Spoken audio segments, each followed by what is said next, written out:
ಶಾಲಾ ಆಡಳಿತ ಮಂಡಳಿ ಸುರಕ್ಷಿತ ಕ್ರಮ ಕೈಗೊಳ್ಳಲು ಆಗ್ರಹಿಸಿ ಮನವಿ.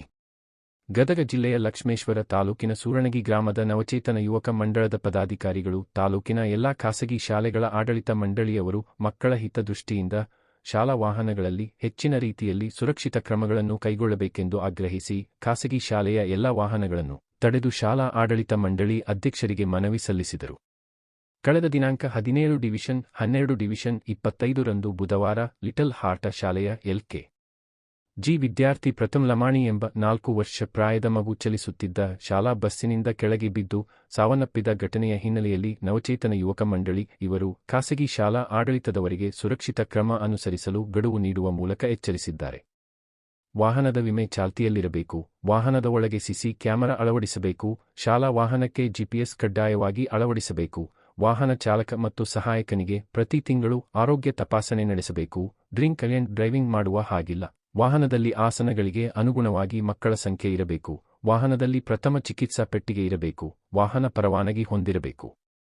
ಹೀಗೆ ಇನ್ನೂ ಇತ್ಯಾದಿ ಹಲವು ಸುರಕ್ಷಿತ ಕ್ರಮಗಳನ್ನು ಅನುಸರಿಸಬೇಕು ಎಂದು ನವಚೇತನ ಯುವಕ ಸಂಘದ ಪದಾಧಿಕಾರಿಗಳು ಒತ್ತಾಯಿಸಿದರು. ಖಾಸಗಿ ಶಾಲೆಯ ಆಡಳಿತ ಮಂಡಳಿಯವರು ಗಡುವು ನೀಡಿದ ಅವಧಿಯ ಒಳಗೆ ಸುರಕ್ಷಿತ ಕ್ರಮಗಳನ್ನು ಕೈಗೊಳ್ಳದೆ ಇದ್ದರೆ ಇವರ ವಿರುದ್ಧ ಉಗ್ರ ಪ್ರತಿಭಟನೆ ಮಾಡುತ್ತೇವೆ ಎಂದು ನವಚೇತನ ಯುವಕ ಸಂಘದ ಪದಾಧಿಕಾರಿಗಳು ಎಚ್ಚರಿಕೆ ನೀಡಿದ್ದಾರೆ. ವರದಿ ಚಂದ್ರಶೇಖರ ಸೋಮಣ್ಣವರ.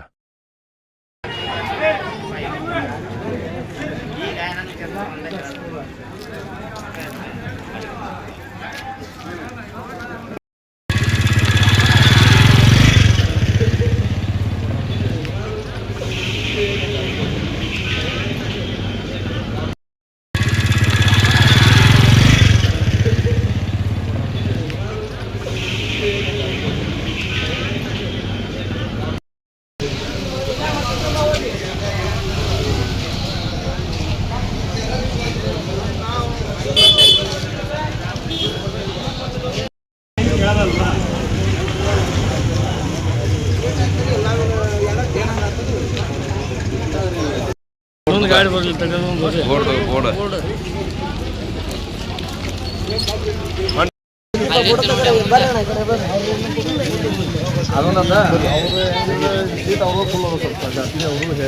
ಎಲ್ಲ ಹೇಳ್ಬಿಡ್ರಿ, ಈಗ ಅಷ್ಟೇನು ಮಾಡೇ ಬಿಡಲ್ಲ.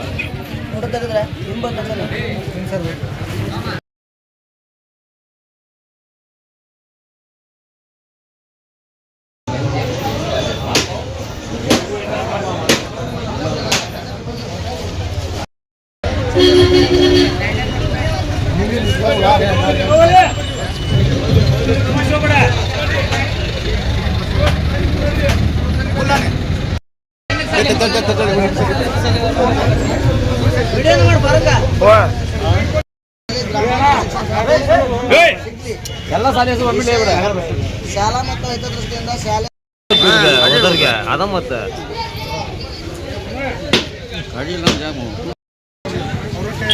ವಿಡಿಯೋನ ಮಾಡೋದಂತ ವಿಡಿಯೋನ ಇರ್ಬಿಡ.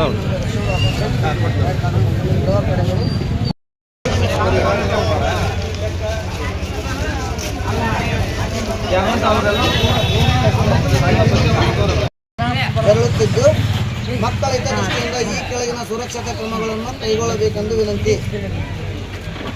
ಸುರಕ್ಷತಾ ಕ್ರಮಗಳು: ವಾಹನದ ಇನ್ಶೂರೆನ್ಸ್ ಚಾಲ್ತಿಯಲ್ಲಿರಬೇಕು, ಚಾಲಕರು ಮತ್ತು ನಿರ್ವಾಹಕರ ಶಾಲಾ ಗುರುತಿನ ಚೀಟಿ ಹೊಂದಿರಬೇಕು, ವಾಹನದ ಒಳಗಡೆ ಸಿಸಿ ಕ್ಯಾಮೆರಾ ಅಳವಡಿಸಬೇಕು, ವಾಹನದಲ್ಲಿ ಪ್ರಥಮ ಚಿಕಿತ್ಸಾ ಪೆಟ್ಟಿಗೆ ಇರಬೇಕು, ವಾಹನದಲ್ಲಿರುವ ಆಸನಕ್ಕೆ ಅನುಗುಣವಾಗಿ ವಿದ್ಯಾರ್ಥಿಗಳನ್ನು ಕರೆದುಕೊಂಡು ಹೋಗಬೇಕು, ಸೀಟ್ ಎಷ್ಟದು ದಷ್ಟರು, ವಾಹನಕ್ಕೆ GPS ಅಳವಡಿಕೆ ಕಡ್ಡಾಯವಾಗಿರಬೇಕು, ತುರ್ತು ಪರಿಸ್ಥಿತಿ ತುರ್ತು ಕಿಟಿಗೆ ಸುತ್ತಿಗೆ ಅಳವಡಿಸಬೇಕು, ಎಮರ್ಜೆನ್ಸಿ ಡೋರ್ ಎಕ್ಸಿಟ್ಗೆ ಕಡ್ಡಾಯವಾಗಿ ಕಿಟಿಗೆ ಇರಬೇಕು, ವಾಹನ ಮತ್ತು ವಾಹನ ಚಾಲಕರು ಮತ್ತು ನಿರ್ವಾಹಕರು ಪ್ರತಿ ತಿಂಗಳ ಆರೋಗ್ಯ ತಪಾಸಣೆ ಮಾಡಿಸಬೇಕು. ನಂತರ ಮಕ್ಕಳ ಆರೋಗ್ಯದ ಹಿತದೃಷ್ಟಿಯಿಂದ ಎಲ್ಲ ಕ್ರಮಗಳನ್ನು ಸೋಮವಾರದೊಳಗಾಗಿ